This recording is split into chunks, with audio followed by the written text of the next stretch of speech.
Welcome to Big Faces Worldwide, where we talking nothing but this boxing. If you're new here, I want you to be here.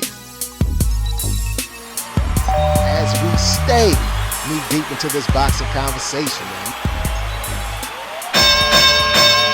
Welcome to Big Faces Worldwide, where we talking nothing but this boxing, fam. What's up with you, man? Hey, listen, man, first off, I want to welcome everybody to the channel.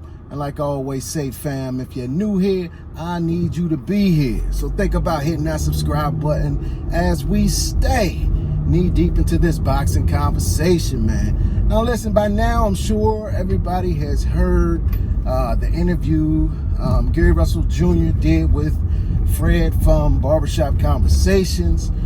There was a lot of things said, a lot of things discussed, but I specifically want to talk about Gary Russell sneaking Terence Bud Crawford. Now, for those of you who are not familiar with the story or did not listen to the interview, it's a long interview. You know what I mean? I think Fred got so much information in that interview that he need to break it up into sections, man, so that, you know, listeners don't have to go through the whole thing, you know, fast forward and trying to, you know, piece out what was said. He was talking about Terence Crawford, you know, sparring with Carl Darden, Dynamite Darden. He's a New York fighter. They was all at the Olympic Training Center back in 2008. And he said that Crawford and Darden had sparred. He said Bud was real aggressive in the sparring match, and, you know, Darden was doing a lot of movement, and Crawford had won the sparring match in everybody's opinion. You understand me? And Crawford was excited about, you know, putting hands on Darden. At the time, Darden had a very, very promising career. He was a highly touted amateur. You know, he had skills to pay the bills. He was connected to the late, great Nassim Richardson. You know, God bless the dead. But everybody was talking about Dynamite Darden, man. And when Crawford, you know, got the better of him in sparring, Crawford was a little excited. So he decided to call back to Oklahoma and tell everybody, yo, I just put hands and feet on Dynamite Darden. You know what I mean? Eventually, word got back to Darden, and Darden went to Gary Russell Jr. and confided in him, like, yo, this dude, Terence Crawford, is running around telling people that he did this and that to me, man. You know, I ain't even been training right. I've been out, you know what I mean, here doing this, doing that, bullshitting, messing with the girls and this, that, and the third. And this guy actually, you know, think he done something. If I can get that back, it's going to be a different story. So I don't know if it was the next day, a couple days later, or a week later, or what, but a second sparring session happened.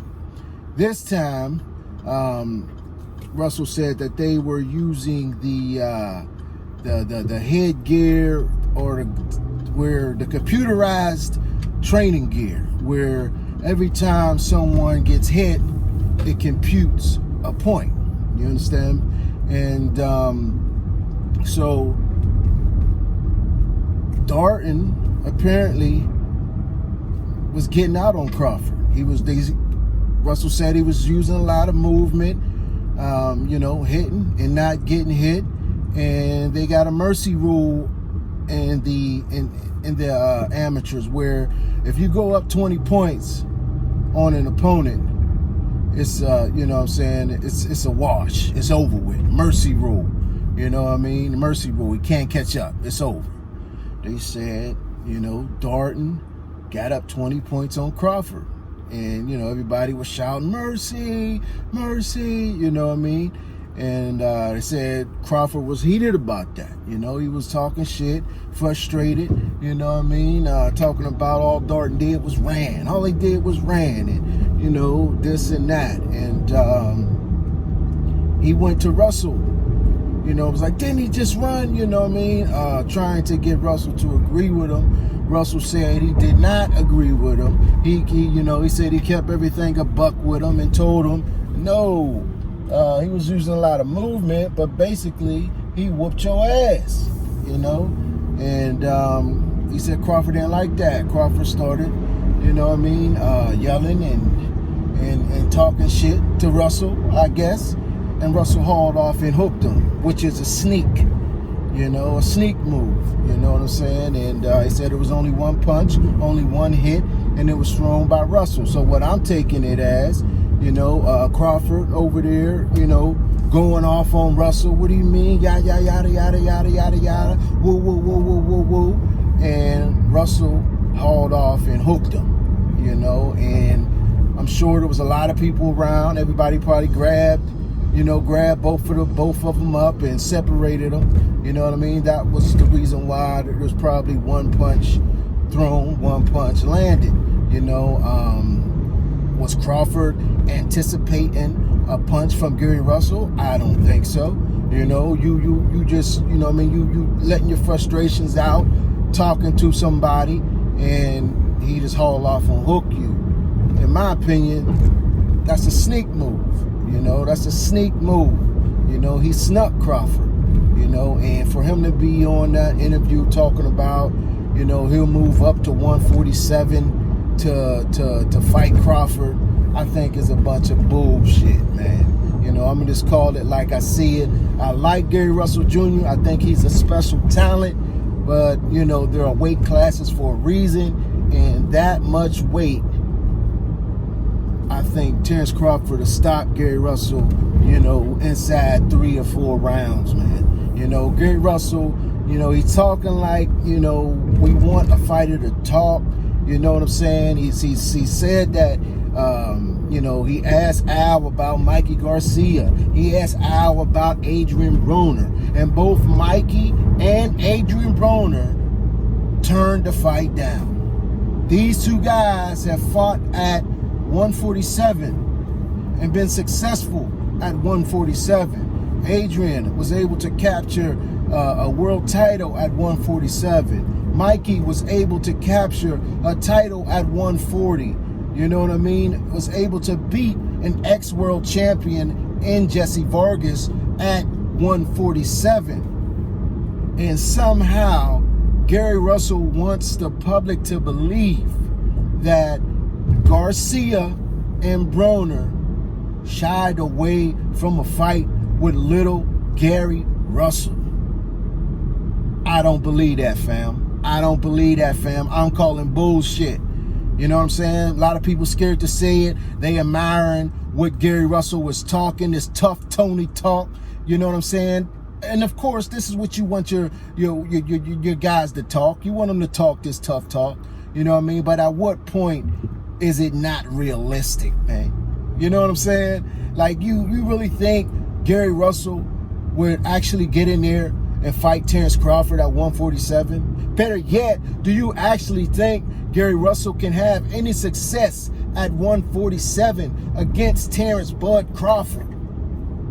I don't believe so. I'll bet the house on that. You know, I'll bet the house on that, man.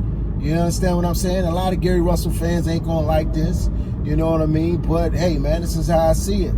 This is how I see it. I see it as a bunch of bullshit, man. Everybody that he mentions, you know, he'll destroy him, which a fighter's supposed to say. You know what I mean? But when you talking about guys in different weight classes than you, and you only fought at 126, you're not a big guy to begin with. You got, you know, little pterodactyl arms, man. You know what I'm saying? Those little bitty stubs you got, fam. You know what I mean? Come on, man. The reach alone will be hell for you. You know what I'm saying? I think Gary Russell needs to pump his brakes a little bit, man. All this tough talk. I'm glad Bill Haney was able to come on and clarify some things. But, you know, me talking about Devin Haney was ducking them. You know what I'm saying? I believe Devin Haney's just too long, man, and too big and just too. I think it would be a good fight, man, but I would definitely lean towards Devin Haney. And I go back and look at the Jojo Diaz fight with Gary Russell, man, and I make my decision you know, based on a lot what happened in that fight, man. You know, yes, Gary Russell got the W, but there was points in that fight where Jojo Diaz would punch little Gary Russell, and Gary Russell's whole body would leave the mat. You know, his whole body would move, man. You know what I'm saying? And that's at 126. So you talking about going up, what's that, 21 pounds, 20, you know what I mean? Come on, fam. Come on, fam. You'll get stopped, man. You'll get stopped, man. I think, you know, if he did hook Crawford, if he broke his jaw, whatever they trying to say, man, he snuck him. You know what I mean? He didn't stand in front of that man and say, let's get busy, and then hook him. Nah, they was having a conversation, whether it was heated or not, and he hauled off and hooked him. In my book, where I come from, he snuck him. And that's all I got to say. If you ain't subscribed to the channel, hit the subscribe button. Check your man out on Instagram, on Twitter, at BIGFACESWORLDWIDE, all one word. But in the meantime and in between time, stay blessed and keep on supporting this sport that we love called boxing. Peace. I'll holler back. My back. What do you mean by that? You broke Back is broken. what? A vertebrae or what portion? Spinal.